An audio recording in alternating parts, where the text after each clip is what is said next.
वज़ीर आज़म शहबाज शरीफ ने Sania army public school Peshawar के शहदा को खिराज अकीदत पेश करते हुए कहा कि APS के शहदा ने वतन के मुस्तकबिल के लिए अपनी जानों का नजराना दिया।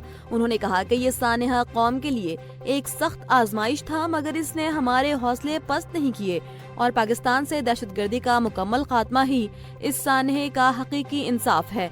वज़ीर आज़म का कहना था कि रियासत, सिक्योरिटी इदारे और आवाम मुत्तहिद होकर जीरो टॉलरेंस पॉलिसी के तहत दहशतगर्दी और इंतहा पसंदी के खिलाफ भरपूर कार्रवाइयाँ जारी रखेंगे और आखिरी दहशतगर्द के खात्मे तक चैन से नहीं बैठेंगे। कराची और बलूचिस्तान के मुख्तलिफ इलाकों में ज़लज़ले के झटके महसूस किए गए, जिसकी शिद्दत 5.2 और गहराई 12 किलोमीटर रिकॉर्ड की गई। ज़लज़ले का मरकज कराची से 87 किलोमीटर दूर सोमियानी के करीब था, जबकि शहर के सदर क्लिफ्टन, DHA, PECHS और दीगर इलाकों में शहरियों ने झटके महसूस किए। इससे कबल चंद घंटे पहले सिब्बी और गिरदोनवा में भी 3.2 शिद्दत का ज़लज़ला आया, ताहम किसी जानी या माली नुकसान की फौरी इत्तला मौसूल नहीं हुई। अक़वाम मुत्तहिदा की जनरल असम्बली ने फ़लस्तीनी अवाम के हक़ खुद इरादियत की तौसीक़ की करारदाद भारी अक्सरियत से मंजूर कर ली, जिसके हक में 164 ममालिक ने वोट दिया, जबकि 8 ममालिक ने मुखालफत और 9 ने वोटिंग में हिस्सा नहीं लिया। इधर हमास के सीनियर रहनुमा उसामा हमदान ने कहा कि इसराइल के खिलाफ मुज़ाहमत तमाम फ़लस्तीनी अवाम की मुश्तरका ख्वाहिश है और आइंदा मरहले में दुनिया हमास का मजबूत इंतज़ामी ढांचा देखेगी, जबकि उनके मुताबिक गजा में जंग बंदी के बावजूद 400 से ज़ायद फ़लस्तीनी शहीद हो चुके हैं। मुत्तहिदा अरब अमारात ने मकबूजा मगरबी किनारे में इसराइली बस्तियों की मंजूरी की शदीद मजम्मत करते हुए इसे अमन अमल के खिलाफ करार दिया है। अमारती वजारत खारजा ने मगरबी किनारे के इल्हाक की कोशिशों को मुस्तरद करते हुए गैर कानूनी सरगर्मियों के खात्मे और अमन की हिमायत पर जोर दिया। वाज़ेह रहे कि इसराइली पार्लियामेंट ने हाल ही में 19 नई यहूदी बस्तियों को कानूनी हैसियत देने की मंजूरी दी, जिस पर फ़लस्तीनी अथॉरिटी ने भी शदीद रद्द-ए-अमल देते हुए इसे फ़लस्तीनी इलाकों पर मुकम्मल कब्जे की कोशिश करार दिया। मुल्क के मुख्तलिफ शहरों की फ़िज़ा आज भी खतरनाक हद तक आलूदा है, जिससे आवाम की सेहत को शदीद खतरा है। आलमी माहौलियाती वेबसाइट के मुताबिक पेशावर AQI 435 के साथ मुल्क का सबसे ज्यादा आलूदा शहर है, जबकि लाहौर 142 एयर पार्टिकुलेट्स के साथ दुनिया के बड़े आलूदा शहरों में शामिल हैं। फैसलाबाद में फिजाई आलूदगी 278, नारोवाल में 289, शेखुपुरा में 251 और खानेवाल में AQI 236 रिकॉर्ड किया गया, जो सांस और सेहत के मसाइल का सबब बन सकता है।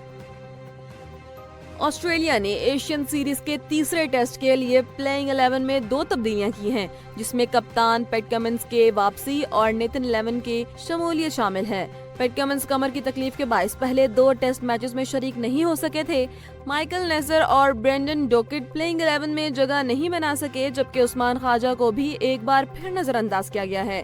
तीसरा टेस्ट कल एडिलेड में शुरू होगा और 5 मैचेस की सीरीज में ऑस्ट्रेलिया को 2-0 की बढ़तरी हासिल है। लेफ्टिनेंट जनरल हसन अजहर हयात को पाकिस्तान लैंड पोर्ट अथॉरिटी का मैनेजिंग डायरेक्टर तैनात कर दिया गया है। वज़ीर आज़म शहबाज शरीफ की मंजूरी के बाद काबीना डिवीजन ने तकर्री का बाज़ाब्ता नोटिफिकेशन जारी कर दिया, जिसके मुताबिक हसन अजहर हयात 3 साल के लिए MDPLPA खिदमात अंजाम देंगे और उन्हें MP1 स्केल के तहत तनख्वाह और मराद दी जाएंगी।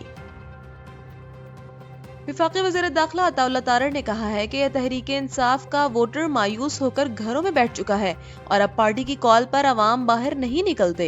निजी टीवी प्रोग्राम में गुफ्तगू करते हुए उन्होंने कहा कि खैबर पख्तूनख्वा में हुकूमत होने के बावजूद PTI जलसों में अवामी शिरकत कम है, जबकि जेल कवानीन के खिलाफ वर्जी पर मुलाकातों पर पाबंदी लग सकती है और बानी PTI को जेल में तमाम सहूलियात मुयस्सर हैं। साबिक चीफ जस्टिस काजी फायज ईसा को धमकियां देने के मुकदमे में इंसदादी दहशतगर्दी अदालत लाहौर ने कलअदम TLP के रहनुमा पीर जहीरुल हसन शाह को मजमूई तौर पर 35.5 साल कैद की सजा सुना दी। ATC के जज अरशद जावेद ने ट्रायल मुकम्मल होने पर फैसला सुनाते हुए मुलजिम पर 6 लाख रुपए जुर्माना भी आयद किया, जबकि ये मुकदमा 2024 में धमकियां देने के इल्जामात पर दर्ज किया गया था। میاں والی میں جناب راج داؤد خیل ٹول پلازا پر ٹول ٹیکس میں رعایت مانگنے پر کار سوار شہری کو تشدد کا نشانہ بنانے کا واقعہ سامنے آ گیا ہے، جس کی ویڈیو سوشل میڈیا پر وائرل ہو گئی ہے۔ علاقہ مکینوں کے مطابق متاثرہ شخص اسلام آباد کا رہائشی ہے۔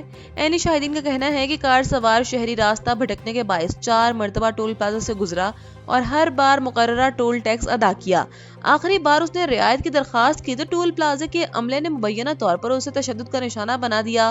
واقعے کی ویڈیو سامنے آنے کے بعد پولیس نے نوٹس لیتے ہوئے کارروائی شروع کر دی ہے۔ پولیس حکام کے مطابق ڈسٹرکٹ پولیس آفیسر کی ہدایت پر ٹول پلازے کے متعلقہ اہلکاروں کے خلاف مقدمہ درج کر لیا گیا ہے اور مزید تفتیش جاری ہے۔ سینئر صحافی اور اینکر پرسن کامران یوسف نے انکشاف کیا ہے کہ جنرل فیض حمید صرف آرمی چیف بننے کے خواہاں نہیں تھے، بلکہ چین اور روس کی طرز پر صدر بننے کی خواہش بھی رکھتے تھے۔ نجی ٹی وی پروگرام میں گفتگو کرتے ہوئے انہوں نے بتایا کہ جنرل فیض حمید بانی تحریک انصاف کو ہٹا کر صدارتی نظام لانے کے منصوبے پر بھی کام کر رہے تھے، جبکہ پروگرام میں شریک بیرسٹر دانیال چودھری اور زبیر عمر نے بھی ان پر ہونے والے مبینہ مظالم پر کھل کر بات کی۔